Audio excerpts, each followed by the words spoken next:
What if we could live more in harmony with our animal friends and the whole of nature simply by stopping and listening more? Chats with animal professionals and interspecies communicators aims to bring animals and the world of nature front and center.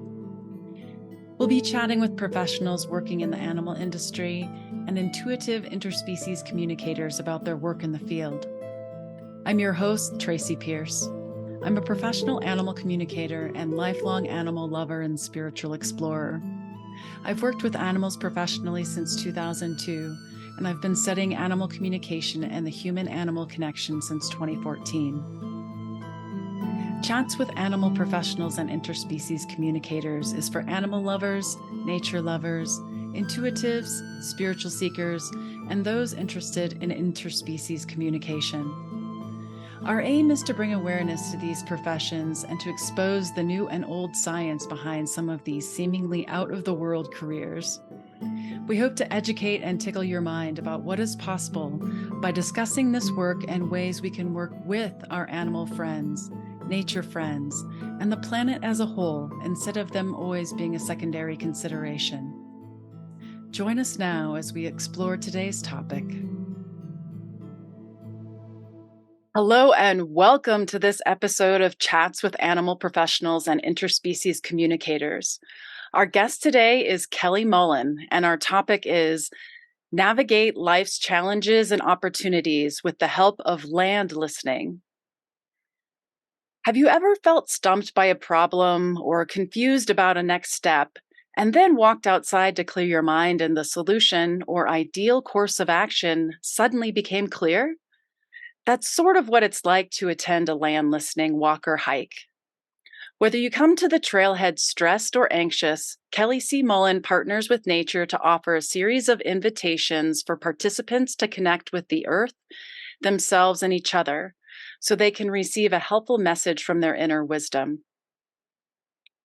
Since February 2022, Kelly began offering a variety of land listening experiences for her community in Boulder County, Colorado.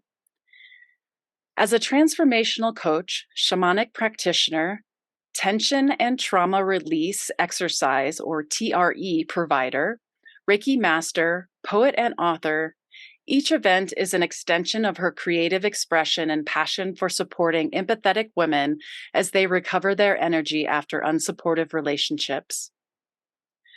Whether it's through private coaching and energy healing or facilitating group events, she creates and holds space for her clients to experience relief from frustrating physical symptoms and exhaustion so they can express their true nature and create a life of connection, fulfillment, and joy.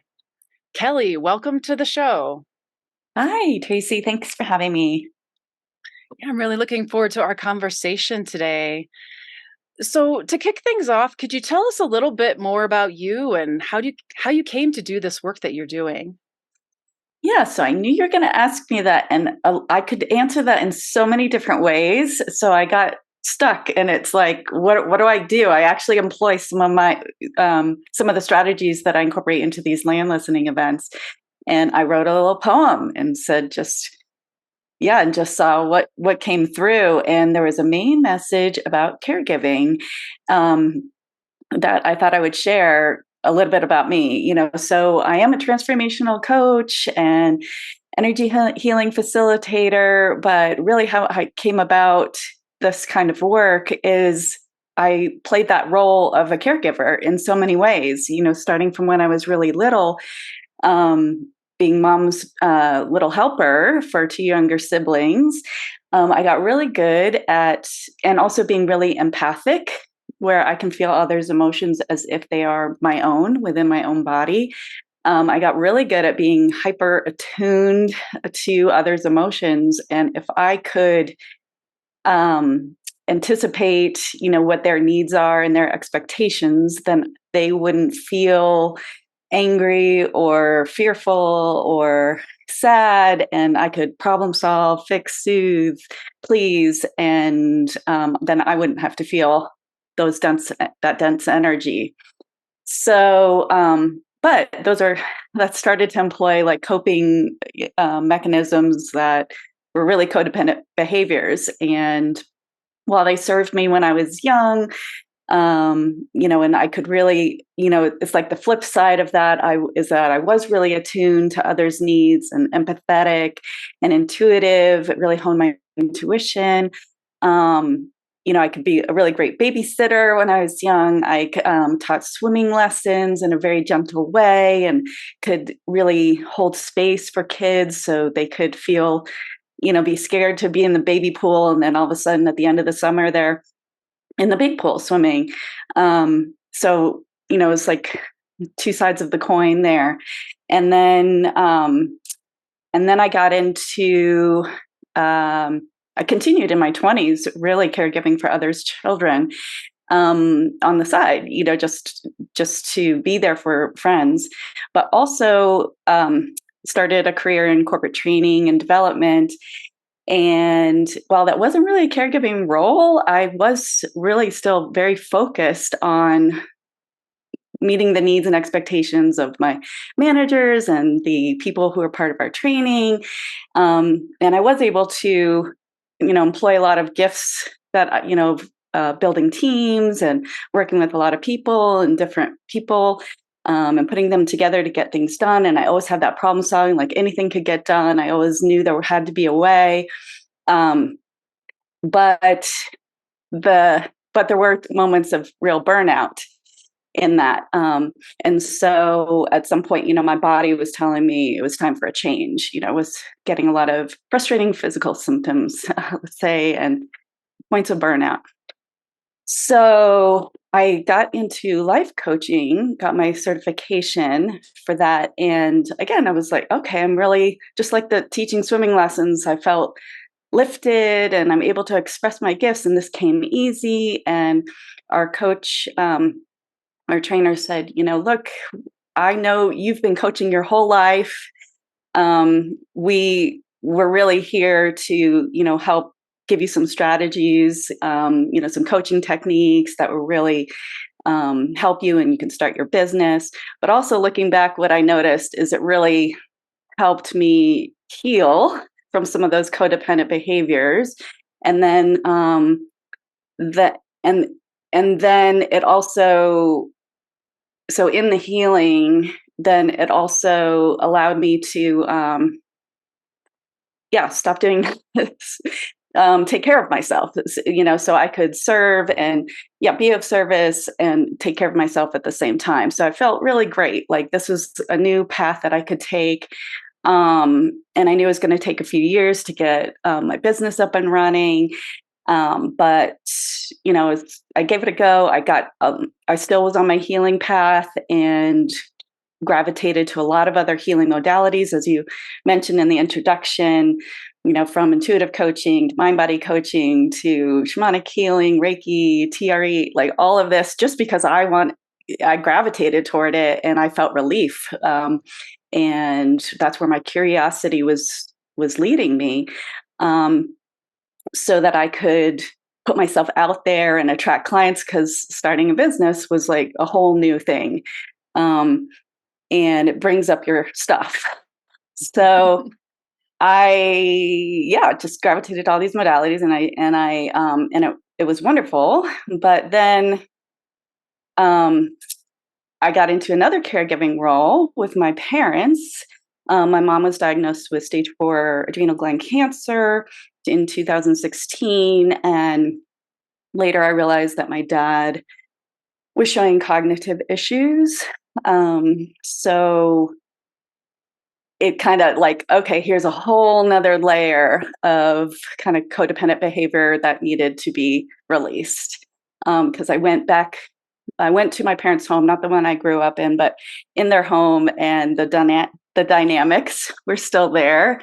Now having like lived, a couple of decades on my own and then coming back. And then when you add that kind of emotional caretaking that just I kind of defaulted to in a lot of ways, and then you add the physical elements of caregiving that were involved, it just wasn't sustainable. And I gained 25 pounds, after my mom passed away. I had, I was chronically fatigued. Um, I found out that I went to a healthcare provider who said, you did a test on my adrenals and cortisol levels, and she said you're on fumes. You need adrenaline to be able to sit up and to stand. So, I couldn't sleep. I found out I had sleep apnea. Like all of this was going on, and I just didn't even know what to do. Like, so how could I possibly put myself on a podcast? Like, how could I um, even do some Facebook Lives? How could I run events that when I'm just feeling like blah and just so down, plus, grieving too. So I had a lot of support, which was really great. And one of those big support systems was actually just going out into the land. So I can talk about that later, but that's kind of a little bit about me and kind of what led up to what I do and how I want to be of service. And then, so the big question is, how do I recover my energy after all of that? And then last thing Yeah, is, yeah, I can really relate to what you're saying. I feel like a lot of us who end up working in the healing field have to go through kind of our own healing uh cycle, really, and it can become kind of like, oh, we healed this one part and then there's another little part to heal, and then through what we're able to learn in healing ourselves, we're able to help others. So I can really relate to what you're sharing there. And I find your story about the caregiving also so really interesting, and I'm guessing there's probably a lot of people that can relate to that. Women our age tend to, I think that was really common for us to be brought up that way, that we need to take care of others and the people pleasing thing. So it's so cool to see how you've taken those experiences and really brought it forward in a way that can help others. Yeah. So, part of your healing, you said, was with the land, and you've since hosted a lot of these land listening events here in Boulder County, Colorado. Could you tell us a bit more what you mean by land listening? yeah, so I just thought it had a ring to it, this land listening. I mean, it just sort of that just came to me, and but there was a particular moment when the actual way that I would, start to offer this, make this into an offering just came about. But then I'll share, kind of like, looking back, I just see how all of these experiences over the last 10 years, led to, through this whole healing journey, all of these people and teachers and mentors and just following my curiosity um, like it led me to that point. So that point was during the lockdown. I was out riding my bike and was over by this lake, and all of a sudden I just started picking up a melody, and I'm always a little self-conscious about hearing my voice and singing and stuff, but I was with a couple of people, but they were further ahead, so they didn't hear me. So I just kind of like heard this melody. It wasn't really even hearing it, just kind of like just came through. And then I went in another direction and I picked up another tune.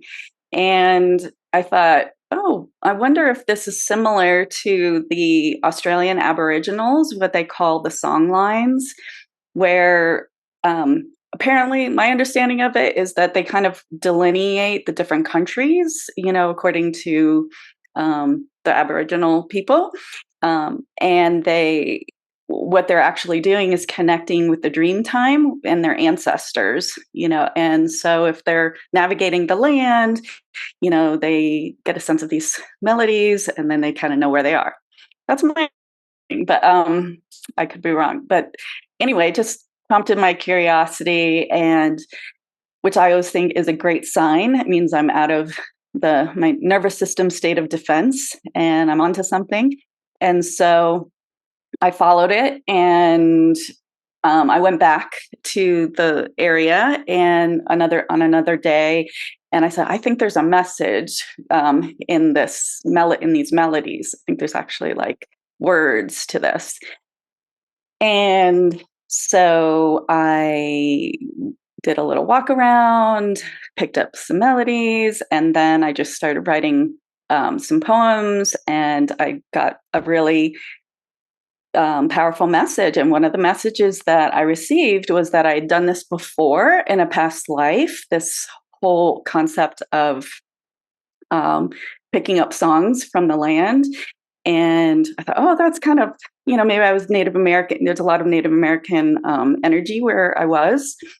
Um, I'll say the Arapaho and the Ute, and I think the Cheyenne as well were in this area, Boulder County.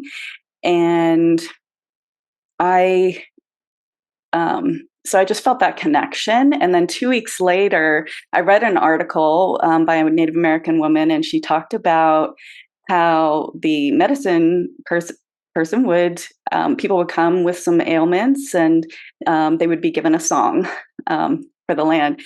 And the message that I got at that time, walking around the lake, was that I actually, in a prior lifetime, received a song that I would give to the men who going off for a hunt, so they could sing the song during the hunt, or on their way to it. So, sometimes I get these and I'm like, oh, is this really true? Is this really real? As I'm sure you can relate with like animal communication, like, do I trust this? Do I? But it was really nice to get that validation a couple weeks later where I read that article. So, and anyway, it just feels good. It feels healing to me. So that's it. And I thought, okay, I'm really having fun with this for the first time. We're in the lockdown. Maybe I had COVID. Who knows at that time, I just knew I wasn't feeling great at different times.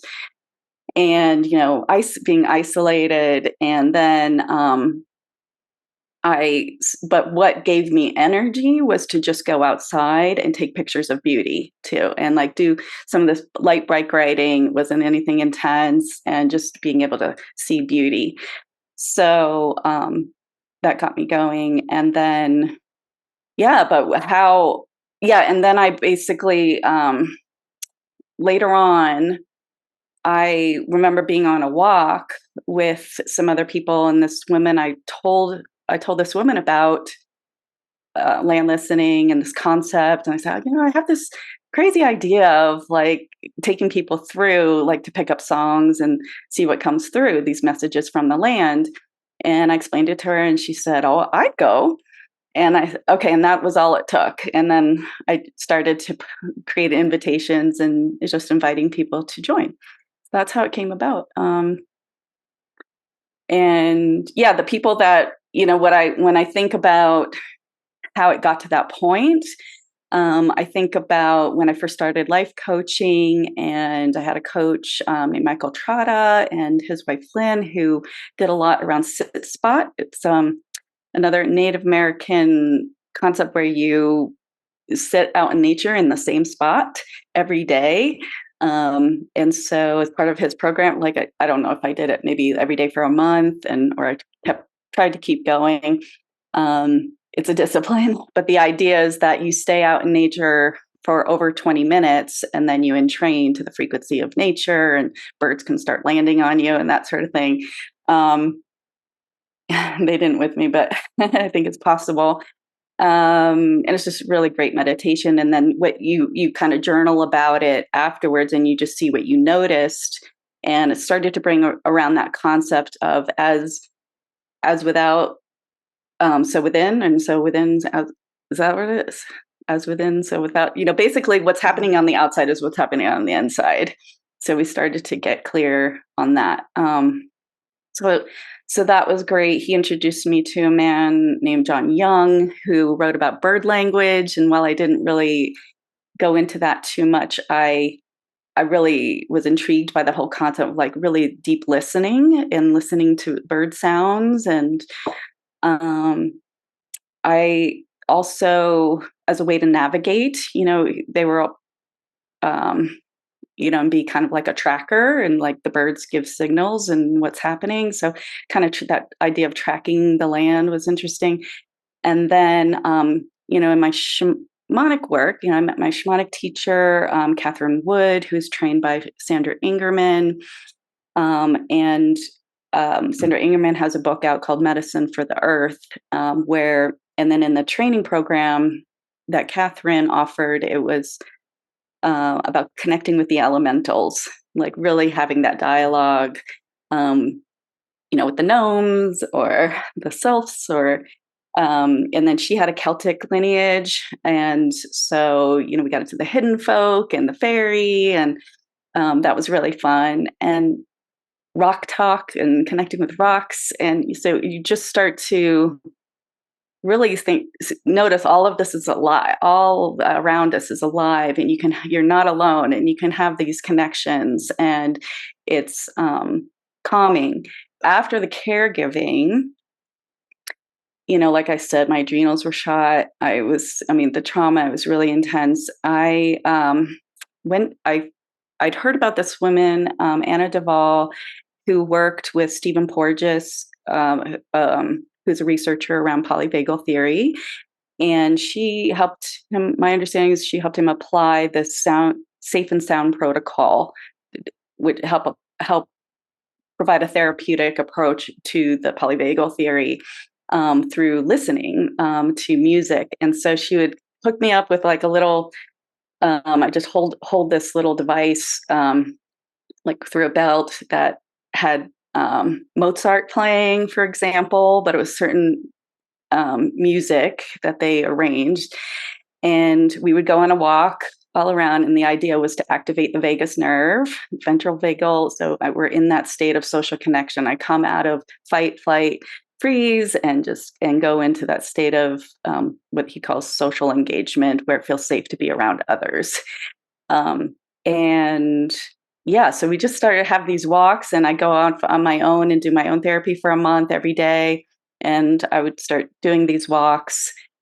All of a sudden, then that's kind of where the land listening, kind of those ideas. Oh, and then she would have me actually come back into her office and watercolor, just kind of like, so again, we're just kind of going with the right side of the brain, just being in the state of flow. And I would just do these watercolors, whatever came to me. And then she had this structure for writing a poetry, and I would write these poems, and I'm like, who wrote that? It was just so wise and insightful and helpful. So that's a lot of what I incorporate now into these land listening walks, that process. Yeah. Yeah, that's really interesting. It sounds like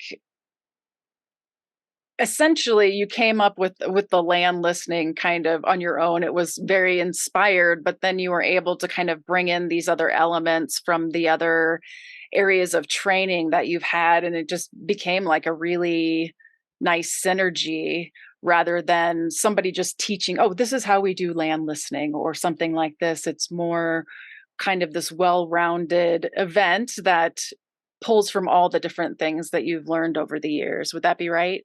Yeah, I really love that about following your curiosity. When you start to come out of fight, flight, freeze, and do the self-care, so you can be in that state of flow and that connection. It feels safe to follow your curiosity, and then you get into these experiences. And this is so out of, like, doing so many of these things, these experiences are so 180 from where I was, like, and how I grew up.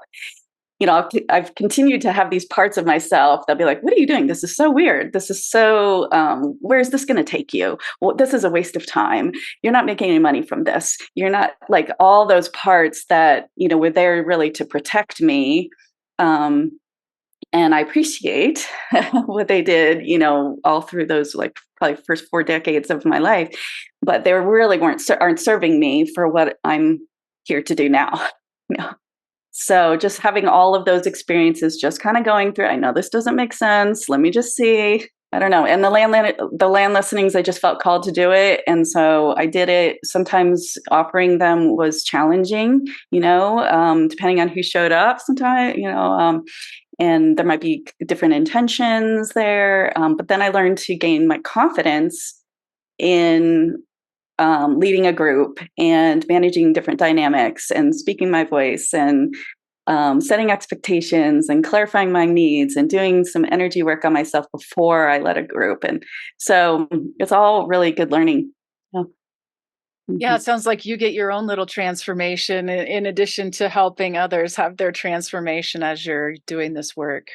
Yeah, I mean, if I always said if no one shows up, I'm still gonna go. I mean, and there were so many times when like the weather looked ominous, and then it was totally fine. Maybe one or two people would come, and it worked out great. Just everything works out perfectly. People listening may not live here in Boulder County, but this might be catching their interest saying, wow, it'd be really cool to do some land listening. Is there some advice you might give them, like how they might go about doing it or why it might be important? First started, I thought, okay, am I really listening to the land, and or is it the ancestors of the land? I know when my shamanic teacher Sandra Ingerman said that she was able to really connect with her where she lives now when she first moved there, because she would do some journeys to the ancestors of the lands, asking how can I connect more fully to this place. And then I would start to do that if I went on vacation somewhere. I would connect to those places through shamanic journeying. And so I think like all what it comes down to is just intention.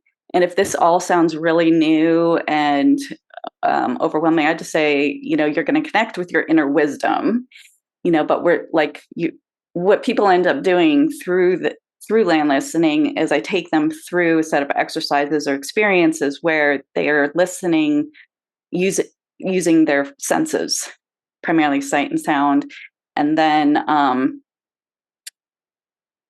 so they are kind of listening to the land and the creatures and all of that. But you could set the intention of I want to receive a message from the ancestors of the land. I've gotten messages from the geese that were there. So it can really turn into an animal communication scenario too. So intention is really important. So I would start with that. And again, you can't go wrong with just, I want to connect to my higher self, my inner wisdom. I'm confused about this question or what my next step is, or, I'm really needing relief about this frustrating physical symptoms. Any helpful, kind message would be great. And then, so people can do that. You don't have to do like a walk or a hike. You can just sit in nature, or you can even just imagine that you're in nature. But because the brain doesn't know any difference, and you just kind of bring all of your senses into that experience of imagining, the sounds, the beauty and the colors and the how the wind might feel or the sun might feel. So you can really get into feeling embodied in that moment. I think that's really important.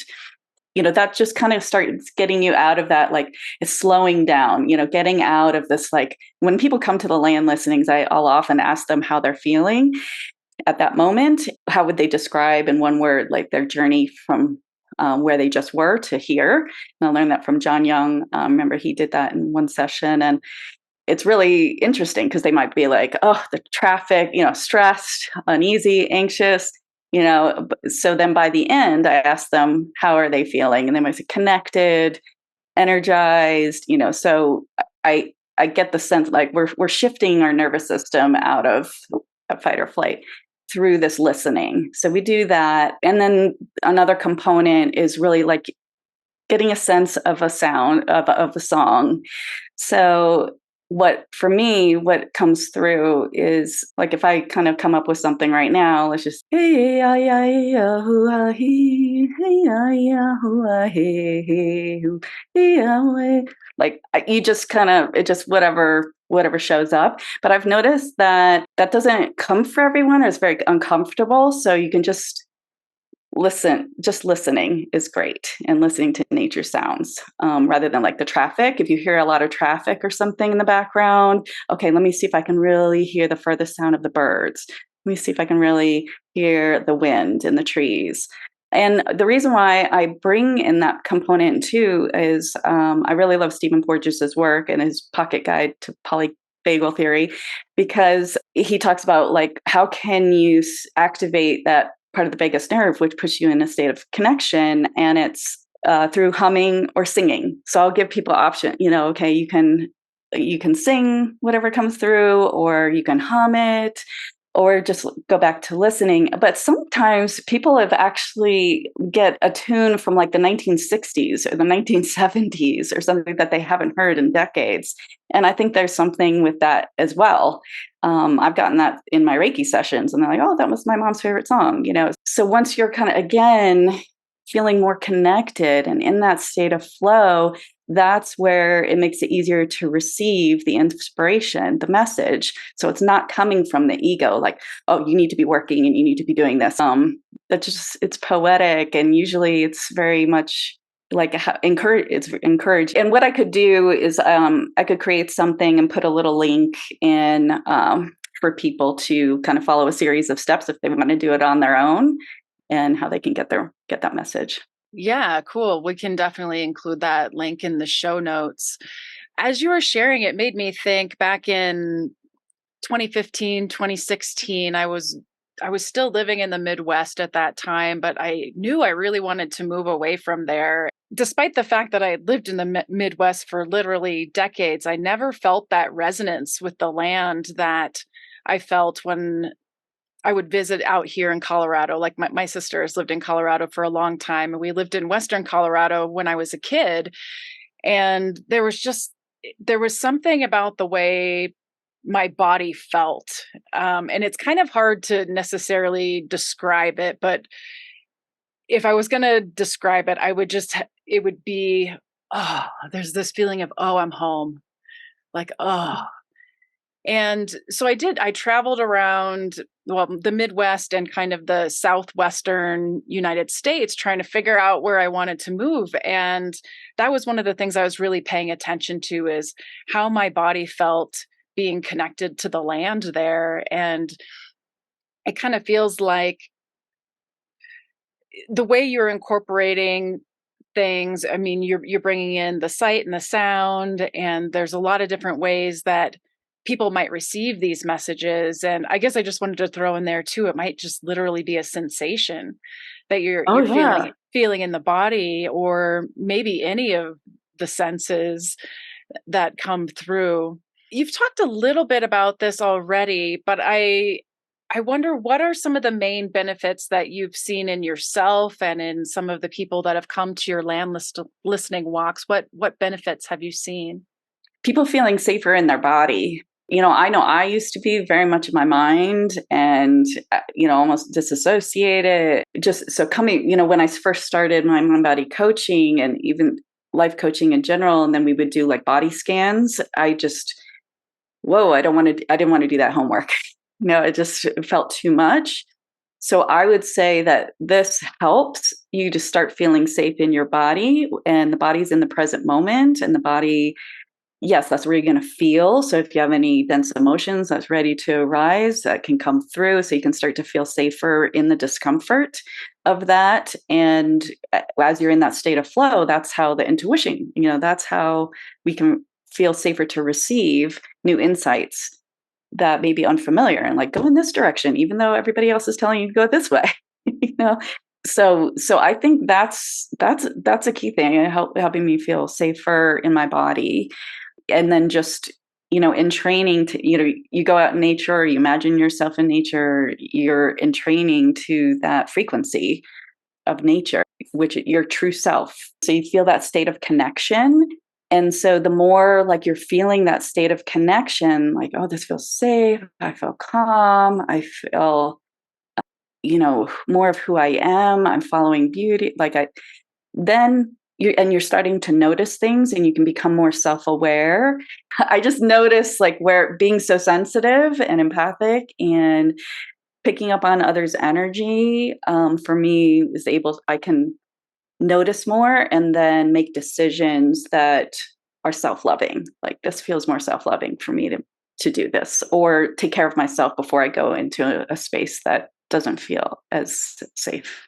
Yeah, what stands out to me is that connection with something bigger. And it's very interesting that this all started for you during COVID when so many of us, we were so disconnected from each other. And there was just this huge sense of disconnection. And, I do remember when I went on the most recent land listening event with you, I was like, oh, I think earlier that day I'd just been kind of like spun out in my head and like, blah, blah, blah, blah, and just kind of like everything is going around. But somehow like connecting to nature, which, some people might think of it as God or source, or, it doesn't matter whether you believe in that or not. Like nature itself is something just so much bigger than us and our little blah, blah, blah Mhm. brains.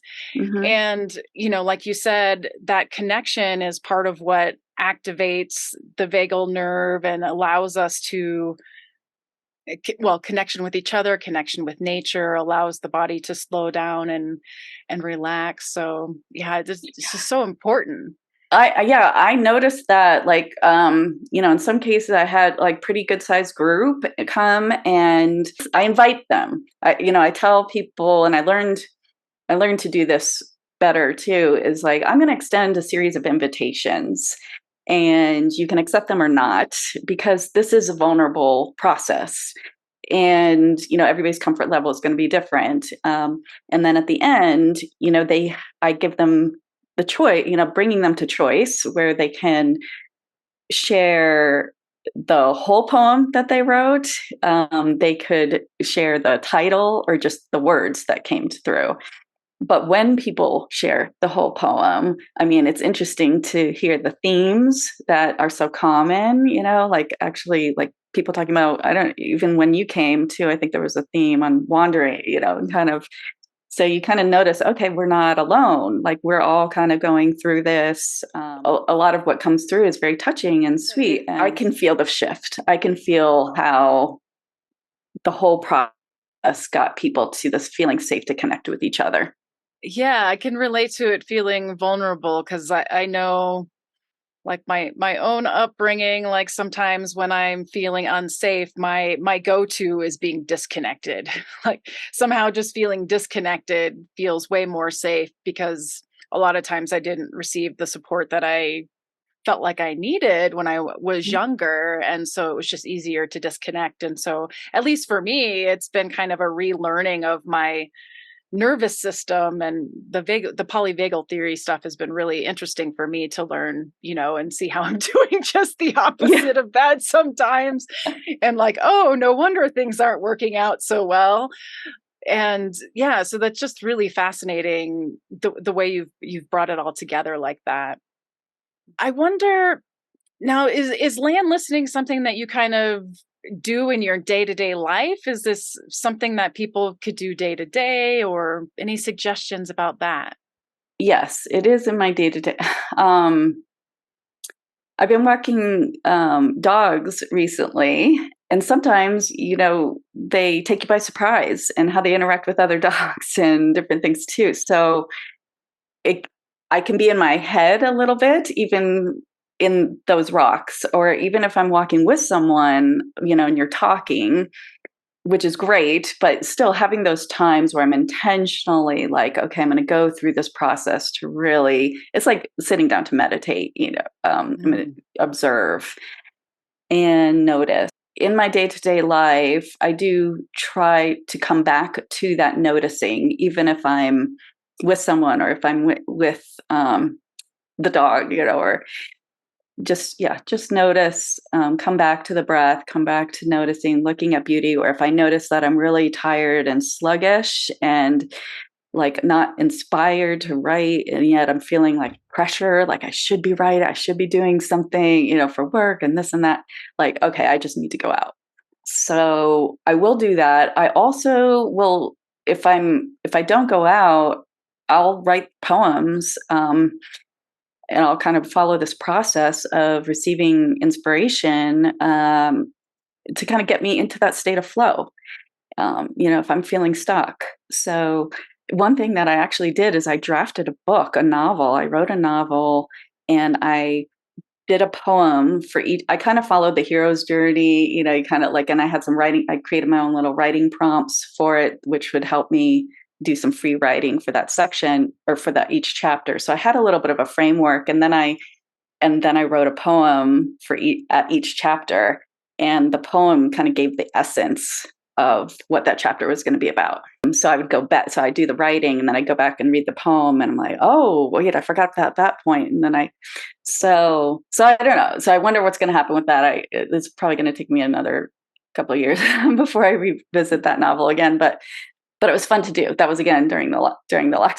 Yeah, and one thing it makes me think of is, the show has to do with interspecies communication, and I really feel like bringing nature into that, like you're talking about the gnomes, the land spirits, the animals, and all of that, really bringing it all together here. When I attended this symposium earlier this year, I realized I've really been focusing my communication just on animals. And it made me think about, oh, wow, I could communicate with the land. And, like the rocks Trees. here in Colorado are amazing, Mhm. And so one thing that I've started doing is usually on a daily basis, I just kind of say hello to my yard. Like, hey, Mhm. what's going on? You guys out there, you guys need anything? Like too much fertilizer, too much water, anything else you guys need. It's sort of like actually creating a relationship with the spirits, however you want to look at them. I think different traditions kind of look at them differently, but I think of them as this, like the spirits of the lands or the plants that are there, and even just saying hello, like you would text or call your friend, like, oh, hey, how's your day going, kind of thing, Mhm. has been beneficial for me. I'm really starting to see those land spirits wanting to interact with me a little bit more, and it's just kind of a cool way to develop a relationship in a different way than I had really thought of before. I love that. Yeah, I mean, years ago, I did have a meetup where so this was kind of a precursor to the land listening, was just doing this connection. And we went to the Boulder Reservoir where there's a little bit of a beach, and put our bare feet in the sand. And we set the intention to connect with the sand. And I remember the poem that came through was like something to do with like, we honor you, like you honor us by just putting your feet in the sand, like being here, and we honor you. Like it's this reciprocity that is given, and it just that message helped me feel like, yeah, just my beingness, not all the doing that I get sucked into, like in the pressure. Just like my beingness there was appreciated. Hmm. Yeah, I think that reciprocity is such a key word when we're talking about connecting with these other bigger parts. It's Hmm. really, really important. All right. Well, Kelly, we've talked about a lot of different things here today. Is there anything else that you feel called to share with us that we haven't already talked about today?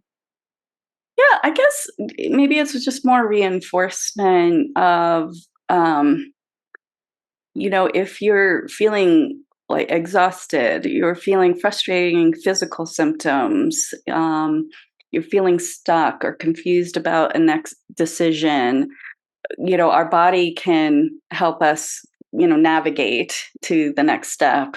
But if we don't feel safe in our bodies, it's hard to tune in, and you tend to go to the mind, or if not disassociate, and look to others to tell you what to do. When I was just so tired, and I just would go out and take my phone with my camera, and just take, like, you look for beauty, like, oh, that's a beautiful shot, like, I'm so tired I can barely walk, but I am going to just start taking some photos of beauty. It makes such a difference. And I'm going to just notice sounds, and I'm just going to follow my curiosity, and I'm just going to see what happens. And before you know it, like, you start to have more energy, and you'll start to feel more from being in those states. You can start to make decisions about the environments and the relationships and the experiences that are really going to serve you, that really feel supportive and self-loving.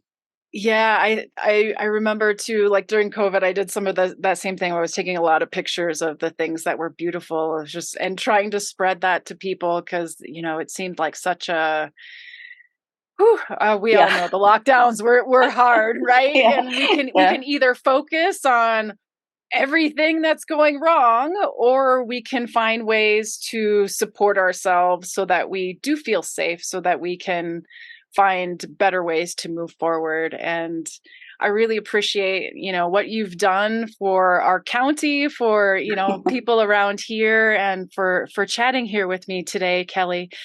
I wonder if listeners wanted to learn more about you, get in touch, maybe attend a land listening walk, where would be the best place for them to go?